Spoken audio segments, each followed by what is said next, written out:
Hello everybody, this is John Schneider and welcome to Jersey Bayshore Country. Today's episode, drones and quadcopters. You know, I've been flying a quadcopter now for about a year. This is Highlands, New Jersey. I recently shot this footage and everybody asks me about these things, so I thought I'd do a program. Okay, so that's me. That's me flying this. How'd I do? You did okay with it. It's a very easy quad to fly, and you exemplify how well it flies. It is amazing. I remember when cell phones first came out, and you'd see somebody on a cell phone for the first time, and you go, my gosh, what's that, you know? And now everybody has them. Same thing with drones. The first time I saw a drone, or whatever it's called, we'll talk about that in a minute, I said, good Lord, what's that? I have to have one.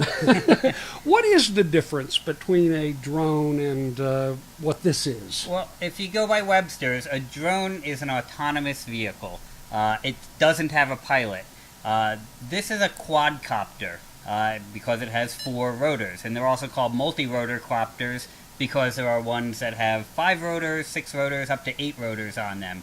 And there are some that are drones, meaning there are some of these that don't require somebody to be flying it at all, but there's also airplanes that are drones that don't require a pilot. So, again, the term drone really means an airplane with no pilot, versus these, which the majority that you buy at a local hobby store are quadcopters or multi-rotor copters because you are flying it the whole time. When did these quadcopters come into being, do you think? They hit the mainstream public about two and a half years ago, as when they got to a price point and a technology point where it was, usable for people. It was a couple of years before that they were still being developed, but they had to be built by hand, programmed by hand, and a lot of people didn't have the skill to work with them at the time.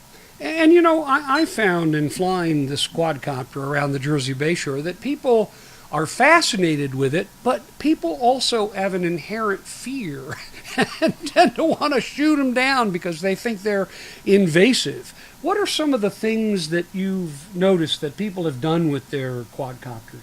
Well, as far as the fear factor, let me speak to that for a moment. A quadcopter doesn't have a real one out there, so it's a very different looking thing to us. What it can do is no different than what a model airplane can do or a model helicopter can do. They're just a more familiar thing to our eyes and our brains, so we're not afraid of them when we see them.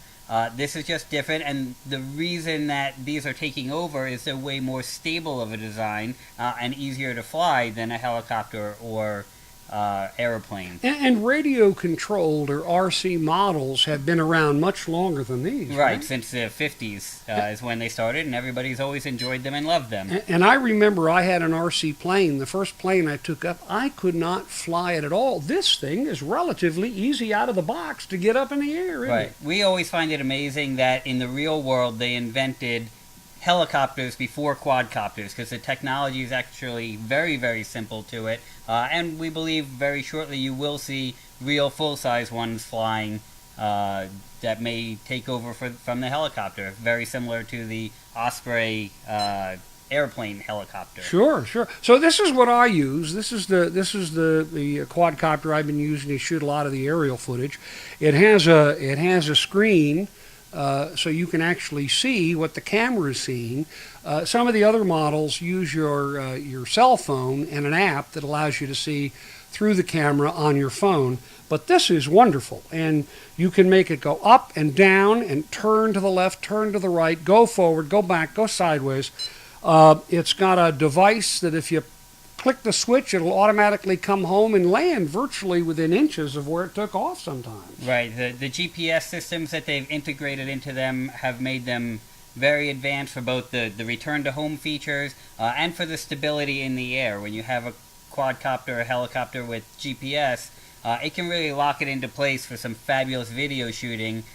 It's just second to none when you have that extra feature. Plus, it's a safety feature to make sure you get your investment back to ground. And there's a little micro card, memory card, that slides into the camera. It's good for, it depends on the memory card, about 20 minutes. But how long with this battery, and I love this battery because it's modular, it goes in and out, how long will this stay up in the air? This one can hover for about 30 minutes of flight time. Wow. And then again, like you said, just switch out the battery just like on a regular power tool. And as far as the memory cards, you can get easily over 2 hours recording on a card. So yeah, there's a lot of great uses for these, whether it's for play purposes or you have other uses that you want for a quad. This one really knocks it out of the park. Now, this is the quad itself, and a quad can be flown without a camera. But a lot of people like to fly them with the camera, unless they're crashing into each other or racing or doing some daredevil sport with them. The camera is very important, and the gimbal is even more important to the camera's operation. What in the world is a gimbal? Okay, yeah, that's a good question. A lot of people don't recognize when they see the price of a quad and then they see the price of the quad with the camera. What you're paying for is a gimbal system on most of them. The early quads you attach your GoPro to. And a GoPro isn't really good for long distance shooting. So it's great because it's a cheap way to get your video. But the more advanced ones nowadays, the cameras are designed to go further. And the gimbal systems, even though the quads are extremely stable, if I could demonstrate here, the gimbal system is going to keep this camera stable. Look at that. No matter what I do. This is what's called a 3-axis gimbal. It will continually, no matter what happens with the quad. And in reality, in the sky, this quad would never move this much. Sure. And then from the remote, we can control the tilt up and down on the camera also. But the stabilization system is really just what makes this an incredible aerial photography piece. And then again, you can remove the camera because there's other uses for quads other than just photography. Well, this is my fourth quadcopter. I had a couple of them crash, one in the yard of a Fox News producer, and but that was my fault. Because you have to calibrate these things. If you move around too much, you don't have to do it every time. But if you move to a new location or a different location, you have to calibrate.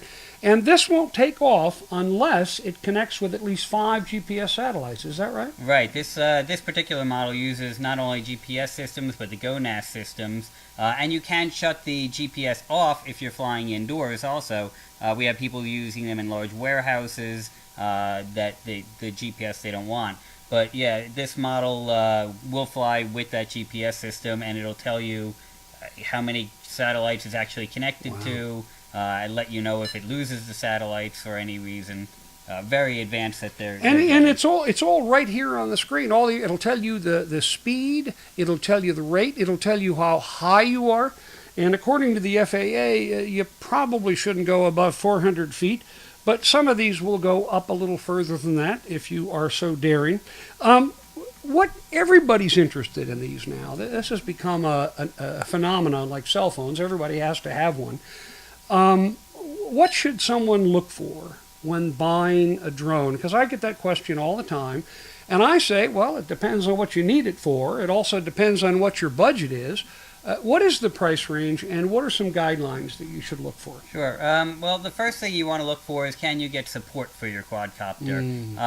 The Chinese are pumping these things out. If you ever got a toy helicopter at the mall and flew it and broke it and then realized you couldn't get a part, that same phenomenon is happening with the quadcopters. So you do want to make sure you get support, and usually that means going to a local hobby store, because generally, if they carry it, they have to support it because they don't want you to return it. And you have fixed a couple of mine, Alan, so I appreciate that. And yes. Connor, your tech that works on them, has just done a marvelous job and knows his stuff. Yes. So tell us more.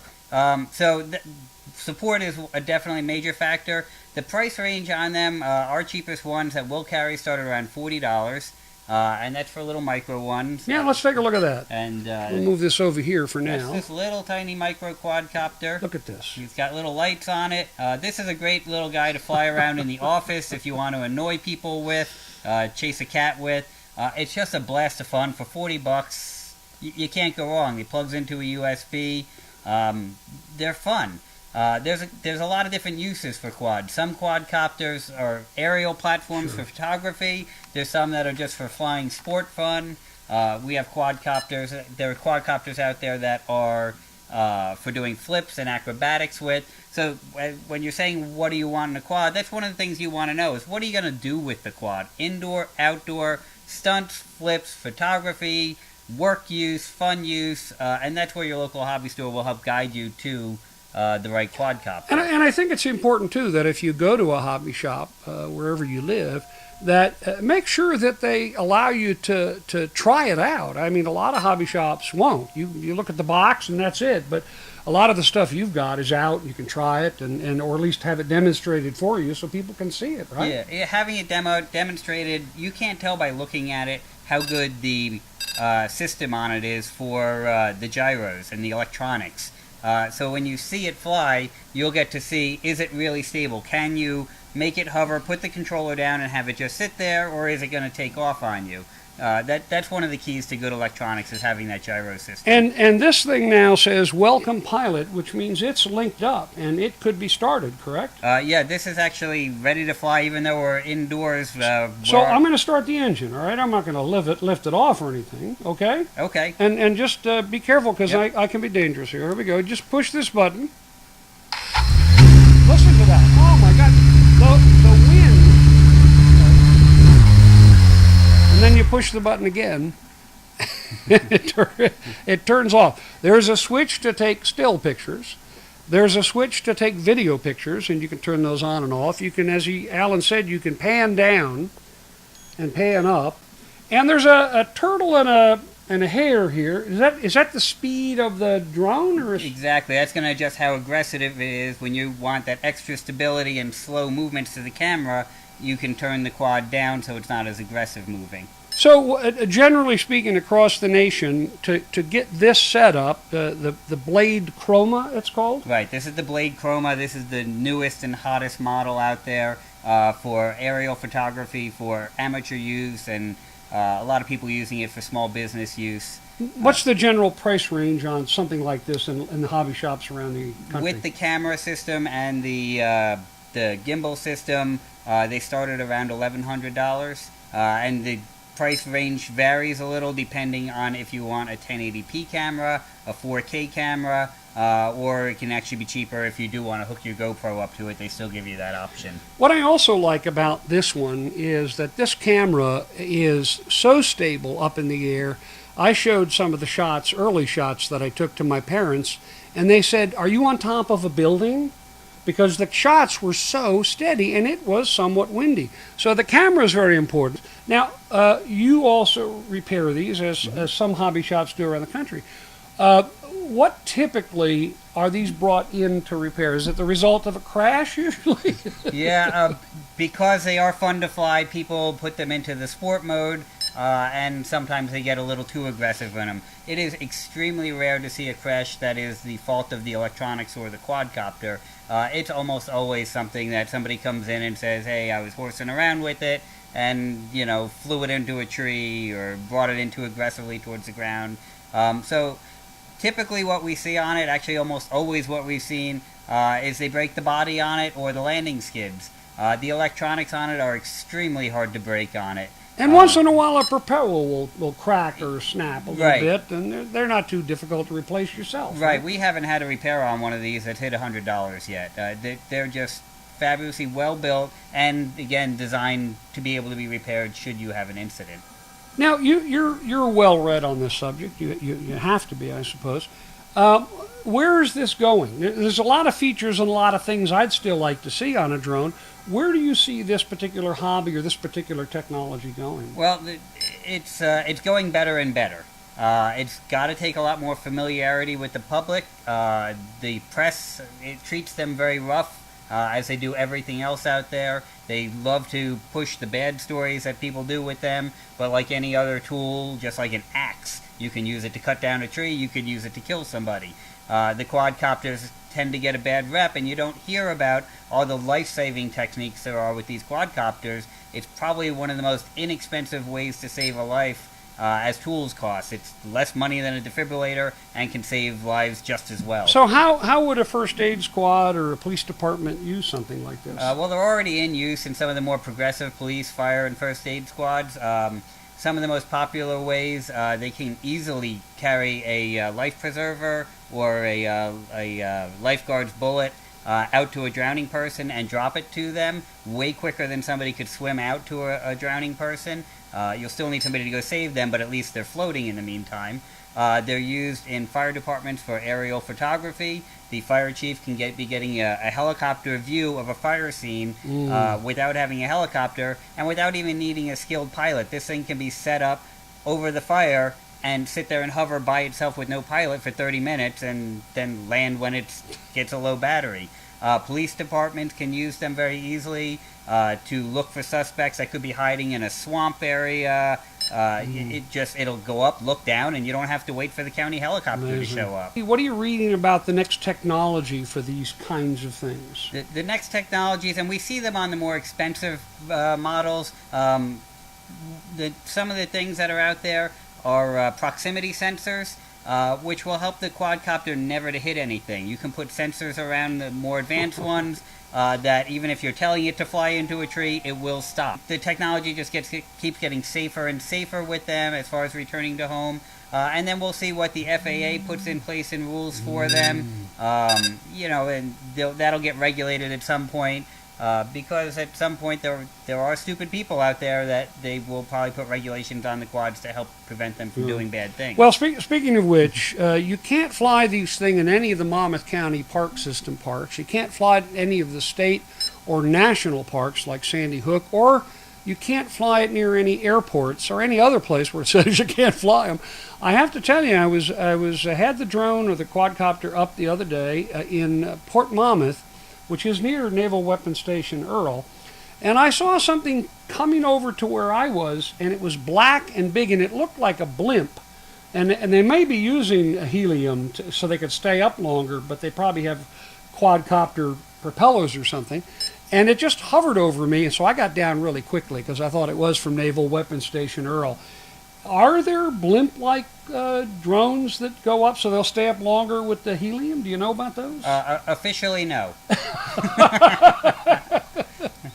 Well, show me what else you have. We'll put this one away. This is a great. I highly recommend this. I'm not endorsing products here, but this is. Show us what else you have. Sure. Some of the other quadcopters. Again, we talked about the little one just to fly around with. They're a lot of fun. Look at this. It's amazing. I have one of these. One of our other popular models, this little guy is an indoor-outdoor quad that has a built-in camera on it as well. Well, now we got. I must say, this one does not have a camera, but it can annoy people very effectively, right? Because Yes. it's like a gnat. You just want to swat it away. Exactly. And this has a camera. This has a built-in camera on it. It's a lot of fun. As you get bigger, you get easier to fly. Yes. And this is at the first size level. That's really easy, and will just be a blast to fly. One of the nice things I think most of our quads now have is a removable battery, which means you can have multiple batteries, have one charging while one's flying. Again, repairable parts. But this is the smallest quad that we have that's a good quality quad that also has a camera built into it. And is there a microchip, a card rather, for the video? Or? Right. This uses is it video a micro, or stills? Or? This is videos or stills. It'll take both. And this also has a micro SD card that is removable for your recordings. And we do have a similar model to it that flies what we call first-person view, which means it streams to a screen so you can watch the flight live. It looks like a bug. And what is the price range on something like that? That's about $80 for that model. I have to have it. And how high would something like this go? Would this go 400 feet or no? You know, the height on these little ones is really limited to how far you can see it. It's your eyeball capability. Now, one thing we mentioned, but I want to mention again, is the nice thing about some of these drones, like the first one, or quadcopter that we had here, was that if the battery runs low or they get out of range, they have the good sense to sort of automatically come home, or at least warn you that they're running out of battery, and they will land.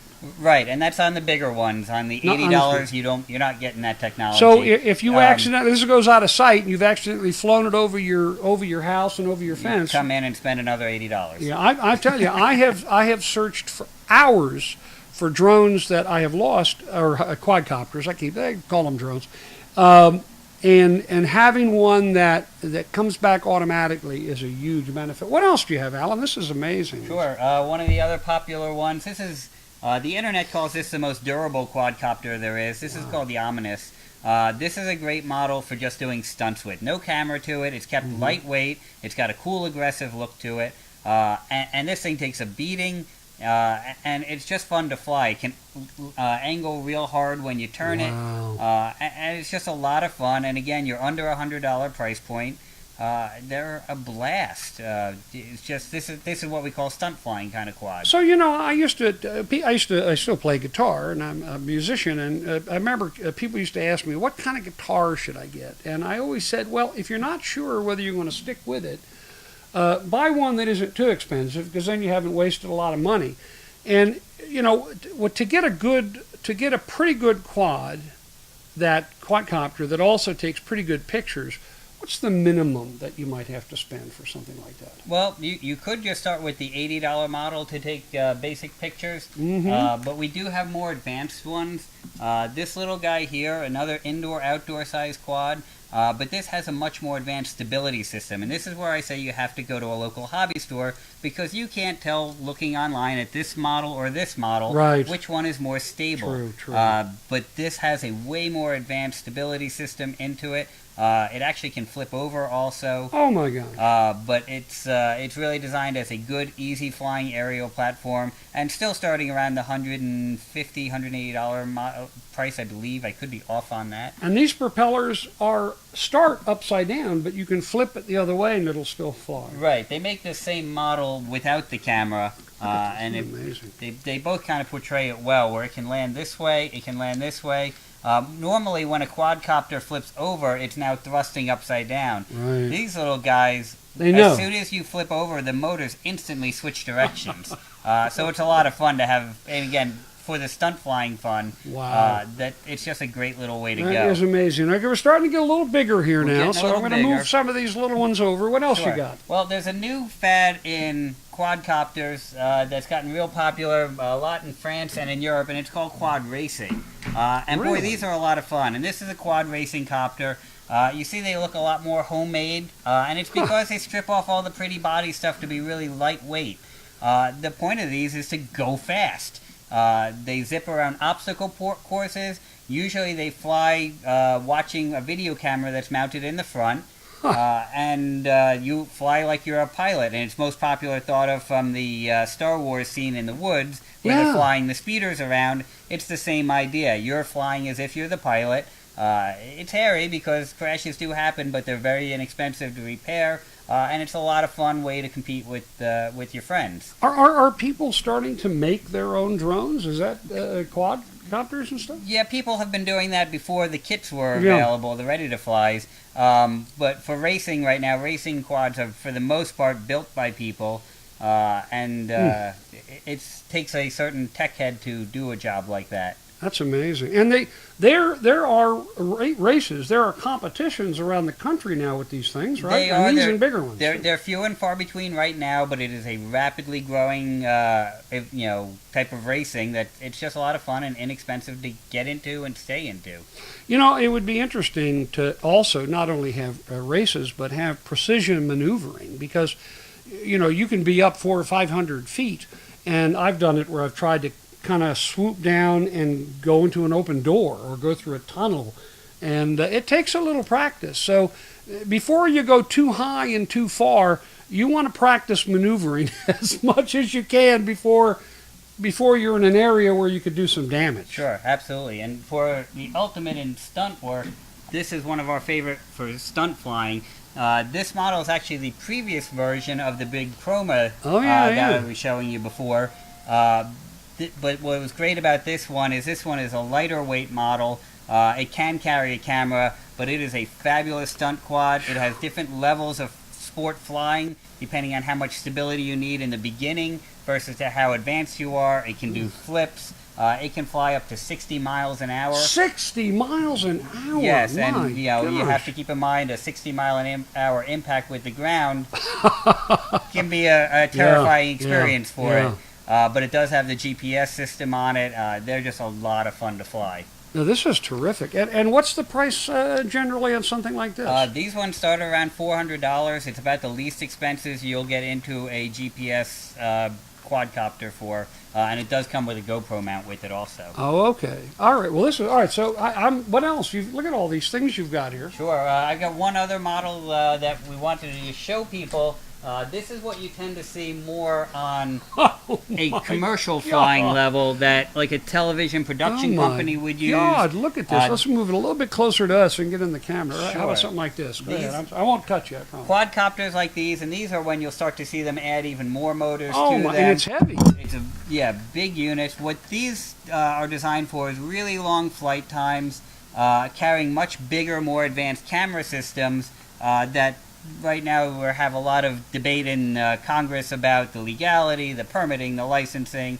But this is the style of copter My that they gosh. use for them. Again, more industrial use. They're a couple $1,000s to get them flying. Now, you grew up playing around with stuff like radio-controlled cars and models, and you got into the hobby business. You've been in it for 40 years? Correct. And how did you get into it? I got into it because I was born into it with my family's business, and have just stuck with it and enjoyed it ever since. Now, well, how did your family get into it? My father actually started the store as a hobby. He owned several gas stations until the gas crisis in the 70s. Oh. And but fortunately he had the hobby store, so he just took everything, invested it in that, and continued to grow his hobby. And so you had the run of the hobby shop when you were a kid, right? And could you just have anything you wanted? Could you just say, Dad, I want that? I said that a lot. It didn't happen a lot. What was your favorite hobby as a kid? Did you put models together? What did you like? I personally grew up with radio-controlled cars Did you? and boats were my main enjoyments. And you have in the shop, you have cars and boats, and you've got some big cars. These are like, you could almost sit on these cars. Right, yeah, we go up to quarter scale size in cars, which is a quarter of a real car. Now tell me about Hobbymasters. This was a business that your dad started. It's been here for a long time in Red Bank. What is this store all about? What do you got, and what do you do? Sure, Hobbymasters is a full-line hobby store, and what that means is it's more than just radio control. Quick rundown on it, we do gaming, which is like Dungeons and Dragons and Magic the Gathering. We have gaming nights here at the store. We do model railroads, where we have everything from just around your Christmas tree to building giant layouts that we bring out to people's houses or set up in businesses, repairs and restorations on them, plastic model building, model rocketry, telescopes, metal detectors, truly hobbies. I mean, keep I going. walked in here the first time, and I was knocked out by the number of... I mean, you almost feel like you have to buy something. What has been the reaction of people that haven't been in a hobby shop for a long time? What's their reaction? Yeah, it's amazing to see the changes in society. When I was growing up, there were a lot of hobby shops around, and Sure. so it wasn't a big deal. Now people come in and they're thrilled to see the store. They don't realize how many hands-on projects that they can be into, other than just playing video games. For other employees, that's what they do, is they work on trains. It's a joy, really, to be in your shop. There's so many things here for men, women, boys, and girls. There are models out the yin-yang, and all kinds of crafts. And I never did understand Dungeons and Dragons. Have you ever done that? Yeah, I played when I was a kid. I dabbled in it Did a you? little. Yep. It's a lot of fun. It's a game that involves your mind and your imagination, versus waiting for a computer to tell you what you should do. Well, thanks so much for explaining all this to us, and I hope that you, if you are considering buying a quadcopter or a drone, that you'll heed the advice of Alan and come to a hobby shop and take a look at them. It's one thing to order something offline. I did it myself. I ordered a drone online and got it home and thought it was wonderful. And then I realized there were things that were more wonderful. So be careful. That's all the time we have for Jersey Bay Shore. As always, I appreciate you watching. Next week, a brand new episode. And as always, if you see me on the street, in the country, or out on a boat, or up in a drone somewhere, please do wave and say hi. I'm John Schneider. Have a good one. Bye-bye.